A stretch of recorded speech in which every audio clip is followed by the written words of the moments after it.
자, 토트넘을 위협하는 팀은 어디인가? 프리미어리그 상위권에 대한 얘기를 좀 해보려고 하는데요. 토트넘이 A매치데이 전에도 1위였고 A매치데이가 끝난 뒤 첫 번째 경기도 승리를 하면서 여전히 프리미어리그 1위입니다. 9경기 하는 동안 7승 2무를 거뒀어요. 네. 그래서 선두를 달리고 있고요. 그 뒤로 맨시티, 아스널, 리버풀, 빌라, 뉴캐슬 순으로 깔고 있습니다. 한때 10위 밑으로 떨어졌던 맨유는 8위까지 올라왔고 첼시는 10위로 올라왔지만 좀 멀죠. 토트넘을 이제 위협할 수 있는 팀은 넓게 봤을 때 5위 빌라까지라고 현재로서는 할 수 있습니다. 네.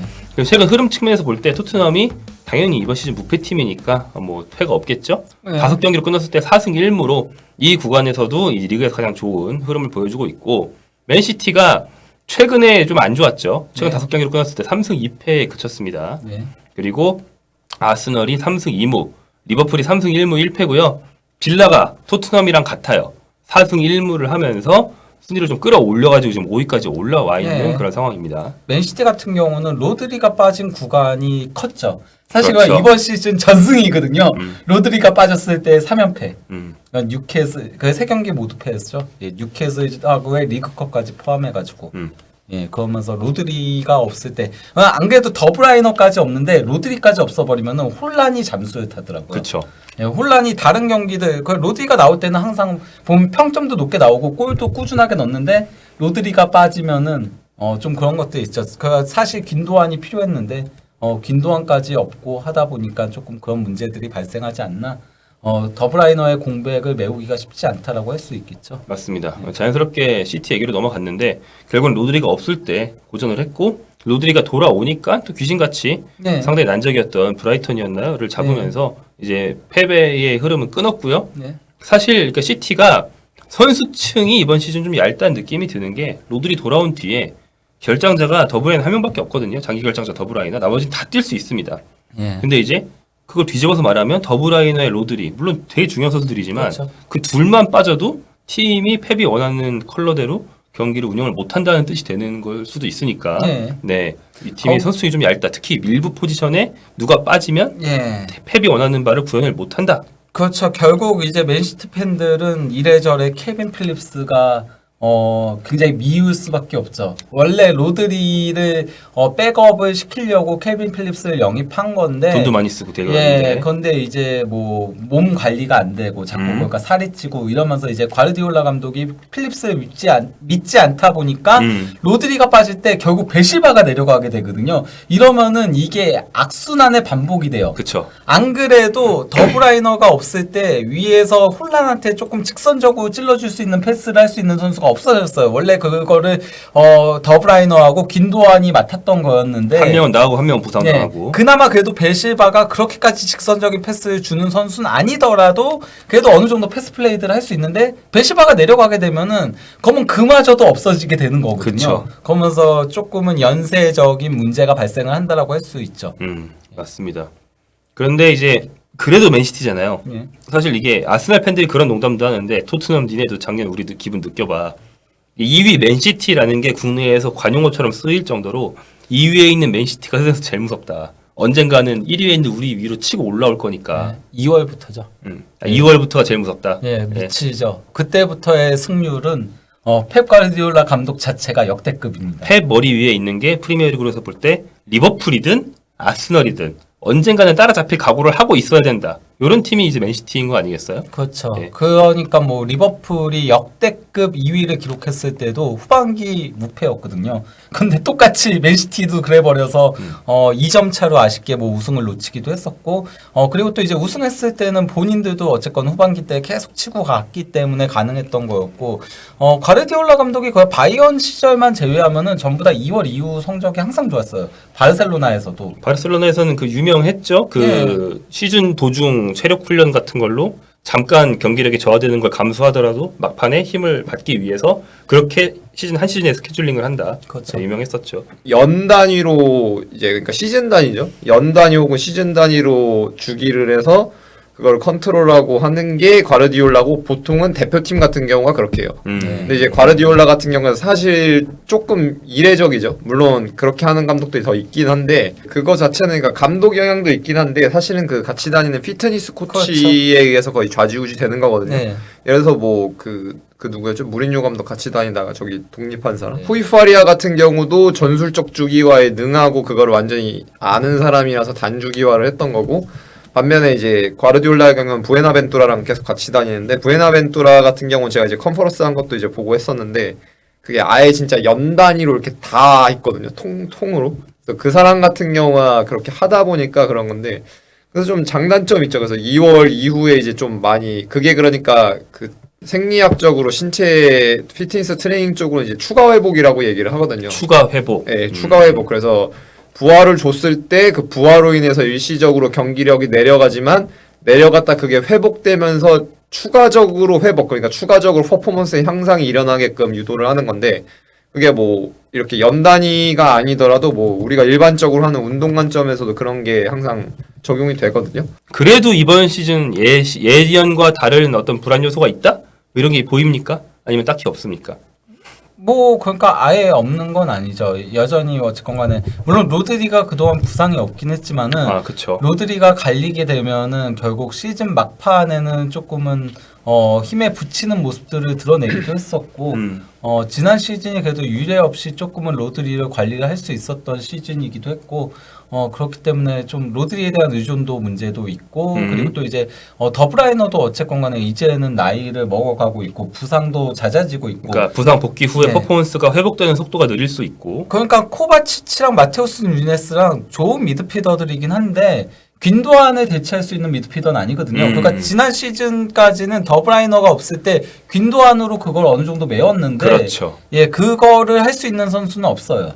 지금 현재로서. 경기장 위에 어떤 브레인으로서 예. 템포 조절을 하고 이럴 수 있는 선수가 어떤 의미에서 코바치치랑 누네스는 상당히 유사점이 많은 미드필더들이죠. 그러니까 볼을 끌고 올라가는데 볼음반의 능력이 있는 선수들이지 박스에 타격하거나 아니면은 이제 위협적인 패스를 찔러주는 유형은 아니다 보니까 예, 그런 것들에 있어서의 그런 불안 요소는 있다라고 할 수 있겠죠. 물론 훌리안 알바레스가 정말 기대 이상으로 굉장히 더 빠르게 잘해주고 있긴 그 하지만 미드필더스러운 그렇죠. 면까지도 잘해주고 네, 있는데 지금 공격형 미드필더로 뛰고 있는 거잖아요. 하지만 훌리안 알바레스 역시도 어쨌건 간에 그런 뭐 그 결국은 혼란을 얼마나 살려줄 수 있느냐에 그렇죠. 대한 패스에 있어서는 꾸준함을 보장해주지는 못하니까 그런 부분들이 있다라고 할 수 있겠습니다. 맞습니다.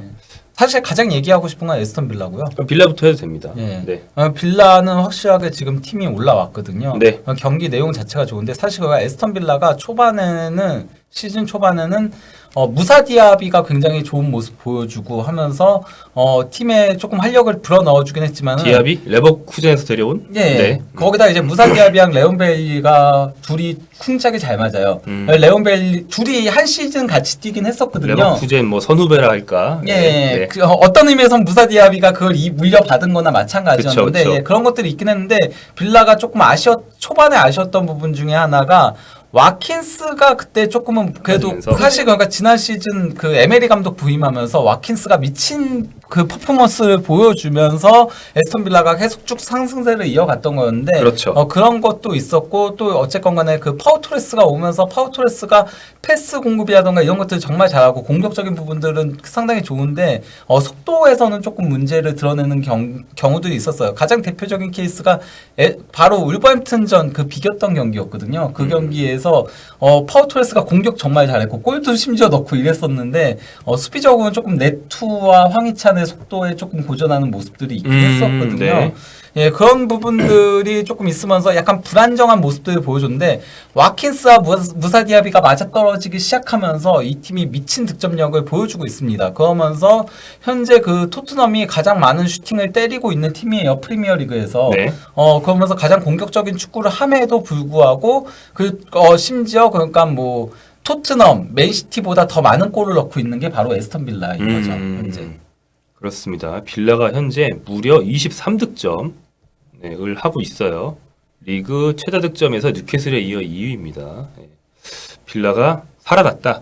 지난 시즌 후반기 에메리가 이제 살려놓았던 네. 그 흐름에 이번 시즌 영입한 애들이 녹아들면서 예. 더욱 무서워진 그런 기미. 저는 그거 앞으로가 더 기대된다라고 할 수 있겠어요. 빌라 같은 경우는. 그리고 저는 뭐 그 다음으로 언급을 한다면은 리버풀이 더 언급을 해야 된다고 생각해요. 아스널보다? 예, 아스날은 사실 경기 내용적인 부분은 좀 아쉬운 부분들이 많긴 하거든요. 이번 시즌은 현재까지는.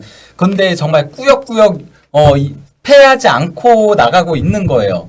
그러니까 진짜 최근에는 계속 80분 이후의 골로 비기거나 승리하거나 그렇죠. 이러고 있거든요. 특히 지난 첼시전은 저는 지는 게 맞는 경기였다라고 생각해요. 근데 로베르트 산체스가 아주 그냥 거하게 똥을 싸주면서 거기서 이제 그 라이스의 골과 함께 조금은 흐름을 가져올 수 있었다라고 보기 때문에 네. 그래서 아스날은 뭐 얘기를 좀 적게 하거나 안 해도 되고 그래서 리버풀 쪽 얘기를 주로 하자면 리버풀은 살아났습니까? 네, 네. 뭐 어느 정도 살아났다라고 할 수 있죠. 일단은 뭐 물론 맥칼리스터가 아직까지도 수비형 미드필더 자리에서 완전히 좋은 퍼포먼스라고 보기는 애매하지만은 그래도 본인이 그러니까 원래 맡을 예정이 아니었던 그런 역할에서도 어느 정도 버텨주고 또 이제 각 양지의 패스들 찔러줄 때도 있고 대신 이제 이거를 조금 보조를 해줄 필요성은 있긴 해요. 맥칼리스터를 조금 보조해주기 위해서 뭐 그거 아놀드를 좁혀서 세운다거나 아니면은 뭐 이제 센터백이 전진한다거나 들이 내려온다거나 이런 식으로 플레이들을 하는데 그래도 뭐 맥칼리스터도 어쨌건 간에 잘 버텨주고 있는 그런 것들은 있는데다가 또 이제 그 소보슬라이가 정말 굉장한 활약을 펼치고 있는 거 제 기대치를 훨씬 웃도는 그러면서 사실 소보슬라이가 가장 많이 이제 리버풀 쪽에서는 칭찬을 받는 선수라고 할 수 있죠. 우리 지난주에도 예. 길게 얘기했는데 예. 소보슬라이의 어떤 킥과 예. 프리미어리그에서 네. 약간 좀 불안할 수도 있었던 투릴들이라고 봤는데 기대 이상으로 잘 적응해 주면서 네. 뭐 약간 제2의 제라드 같은 네. 플레이를 해주고 있는 점. 그리고 이제 살라가 이번 시즌 물론 뭐 지난 에버턴전에는 평소 그가 에버튼전은 약간 조금 부진하긴 했었어요. 2골 넣긴 했지만은 경기 내용적인 부분에서 부진했지만은 그래서 예전에 조금 살라 느낌이 났어요. 그러니까 조금 세탁하는 형태의 골을 스탯 넣는 기꾼. 예, 약간 좀 그런 느낌이 있었는데 이번 시즌 전체를 놓고 보면 살라가 또 본인이 조금은 이타적인 플레이들 계속 그래서 이제 그 현지에서도 플레이메이커 살라로 변신했다 이렇게 얘기들을 많이 하거든요. 그러면서 이제 손흥민과 살라가 그거가 지금 나이가 좀 든 선수들이잖아요. 그쵸. 이제 92년생 동갑내기인데 92년생이 어느덧 30대에 접어들었거든요. 근데 이 둘이 스타일을 바꾸면서 도리어 한 단계 또 버텨나가고 도리어 좀 깨고 나가고 있는 시즌이라는 얘기들이 나오고 좀 있어요. 원숙해졌다. 예. 그래서 이제 뭐 그런 설문조사들도 하더라고요. 더 브라이너, 살라 그리고 손흥민 이 프리미어리그 아이콘 3인 중에 누가 가장 오래 갈 것 같냐? 오래 갈 것 같냐? 예, 이런 질문들도 던질 정도로 조금은 다른 형태로 그러니까 손흥민 선수는 조금 더 포워드적으로 변신을 했다면은 살라는 조금 더 플레이메이커적으로 변신했다. 약간은 그런 거 보면은 손흥민 선수가 호날두가 이제 나이 들면서 변해갔던 형태로 조금 변해간다라고 할 수 있겠고 반면 이제 살라는 조금 메시가 그렇죠. 변해가던 형태로 변해가고 있다라고 할 수도 있겠죠. 아스날 같은 경우는 일단 공격진들이 너무 갈리고 있어요. 제가 봤을 때는 그 마르티넬도 그렇고 사카도 그렇고 제수도 초반에 또 부상이 있었고 그러다가 조금 부진하다가 왜냐면 부상해서 각 복귀하고 그랬다 보니까 그러다가 이번 세비야전에 진짜 전 제수 미친 줄 알았거든요. 정말 잘하면서 마침내 제수스 살아나면 조금 아스날 살아날까 했는데 또 부상으로 나갔어요. 거기다 사카도 계속 어쨌건 부상을 달고 있는 상태로 뛰고 있고 그래서 공격진의 뎁스 자체도 문제가 있는데다가 미드필더 라인도 아직까지도 조금 조정이 조금 안 되고 있어요. 네. 결국은 하베츠를 주전에서 빼기 시작을 했고 그러면서 그러니까 하베츠가 부진했을 때 이거를 타개하기 위해 라이스를 올리고 조르지뉴를 홀딩으로 세우면서 이 문제를 조금은 타개해 나가는 형태로 갔는데 문제는 이제 조르지뉴가 나오게 되면은 아무래도 이제 보호적인 측면에서의 문제가 발생하고 라이스는 정말 잘해요. 라이스는 정말 잘하고 있는데 그런 보호적인 부분에서의 조금 문제들도 발생을 하고 그러면서 이제 그런 얘기들도 영국 현지에서 굉장히 많이 지금은 얘기들이 나오고 있어. 많은 전문가들도 얘기를 하는데 진첸코도 지난 시즌에 비해 부진하고 웨데고르도 지난 시즌에 비해 비해 조금 부진하고 이런 연쇄적인 문제들이 발생하고 있다. 그래서 최근의 주제는 아스날은 자카 공백 얘기가 심지어 레버쿠젠이 잘 나가고 있으니까 더 그쵸. 그런 얘기들이 많이 나오고 있긴 해요. 게다가 돈은 최근 엄청 들여서 하베르츠를 바꿨는데 효과가 없으니까. 네, 조금 그런 얘기들이 있긴 한데, 그래도 하베르츠가 교체로 나올 때 이전보다 훨씬 나은 모습들을 보여주긴 하더라고요. 거기다가 하베르츠 나올 때는 굉장히 하베르츠 높이를 살리는 그런 식으로 가더라고요. 아예 그냥 하베르츠를 타겟형처럼 활용을 하는 그런 모습들을 보여주긴 하던데. 어쨌건 그러면서 이제 그 아스날이 최근에 그래도 막판 뒷심들을 보여주면서 가고 있긴 한데 경기력적인 안정감은 조금 떨어지고 있다. 누구든 다 토트넘 멱살 잡고 끌어내릴 수 있는 팀들로 보이긴 하거든요. 근데 뭐 지금 네. 토트넘도 경기력 자체가 그 경기력적인 지표가 토트넘이 지금 1위 할 만한 팀이에요. 그럼요. 토트넘 모든- 자체가 잘하니까. 예, 아까 슈팅 가장 많다라고 했고, 그리고 또 이제 압박 지수도 1위고, 그리고 또 이제 박스 안에서의 볼터치도 1위고, 그냥 거의 모든 지표들이 다 최상위권이에요. 그쵸. 예, 그 1, 2, 3위 안에 다 들더라고요. 그래서 맨시티보다도 현재까지의 경기력적인 지표들은 다 좋아요. 그래서 토트넘이 이대로 부상 없이 쭉 간다면 좋은데 부상 없이. 토트넘의 이제 우려점은 그건 거죠. 그러니까 그 주전들이 교체에 아웃되고 백업들이 들어올 때 그때는 이제 그 포스테코글루 감독의 그런 강력한 압박과 그래서 저는 요즘 토트넘 경기 보면은 지금 리버풀에서의 클롭 감독 말고 그러니까 그 도르트문트 클롭 감독의 도르트문트 시절 그때가 굉장히 연상되거든요. 네네. 예, 비슷한 면이 진짜 있습니다. 개개 프레싱하고 그리고 그냥, 이제 선수 예. 개개인의 기동력이 굉장히 요구가 되고 그 한계까지 밀어붙이는 느린 애는 못 하거든요. 살아남고. 예, 약간 근데 그게 가능한 거는 토트넘이 지금 다 한 군데도 나가지 않기 때문에 심지어 리그컵까지 조기 광탈하면서 리그에만 집중하기 때문에 가능한 건데 문제는 이제 백업 선수들이 그 축구에 좀 맞지 않아요. 그렇죠. 예, 그래서 영입이 좀 필요하죠. 예를 들어서 판더펜과 로메로 둘 중 한 명만 부상당해도 이거 어떻게 할 거냐. 이런 얘기들이 나올 수밖에 없고 최전방에 손흥민 없으면 이거 어떻게 할 거냐. 좀 이런 얘기들이 나오는 게 그렇죠. 그게 조금은 우려점이라고 할 수 있는 거죠. 뭐 미드필드도 비수만 한 명 아웃까지는 대처가 됐지만